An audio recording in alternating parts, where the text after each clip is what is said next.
আমার বউ আছে, বাচ্চা আছে, যুবরাজ আছে।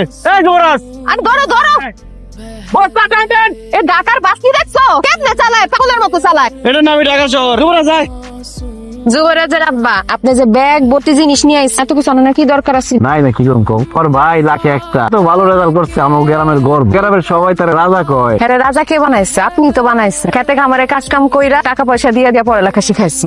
ওয়ালাইকুম আসসালাম। আসো আসো, ভিতরে আসো। এই তুলি, দেখে যাও কারা এসেছে। বসো বসো বসো।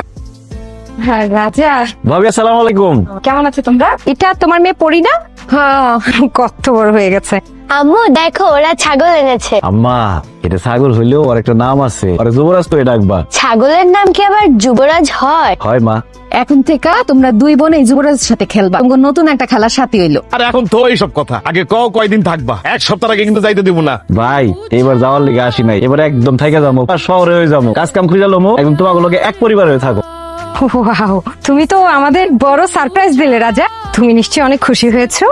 ভাবি কি ভয় পাইতেছেন নাকি? আমরা কিন্তু জায়গা দখল করতে আসি নাই। এই কি কর না গো এইসব কথাবার্তা। আমি বাড়িতে এসে আসার পর তো পুরো বাড়ির পরিবেশটাই বদলে গেছে। ঠিক আছে, তোমরা বসো, আমি আসছি। হ্যাঁ আর রনি, একটু শুনে যাও। তোমাকে বুঝিয়ে কোনো লাভ নেই। দেখো আমি তোমাকে ক্লিয়ার বলে দিচ্ছি, এই গেঁয়ো ভূতগুলো যদি কি ছাদের নিচে আমার সাথে থাকে, তাহলে আমি এই বাড়িতে থাকবো না। তুমি তো শান্ত হতো রেখা, ওরা মাত্র এসেছে, একটা দুটা দিন থাকুক, ওদেরকে বুঝিয়ে বলছি। তাও যদি তোমার আপন ভাই হতো, তারপর একটা কথা ছিল, সে তোমার সৎ ভাই। আস্তে কথা বলো রেখা, রাজা যদি শুনতে পার বিশ্বাস করো, ও কিন্তু কেলেঙ্কারে বাঁধিয়ে দেবে। তাহলে কি করবো? সত্যকে সত্য বলবো না? সৎ ভাইকে সৎ ভাই বললে দোষ, তাই না?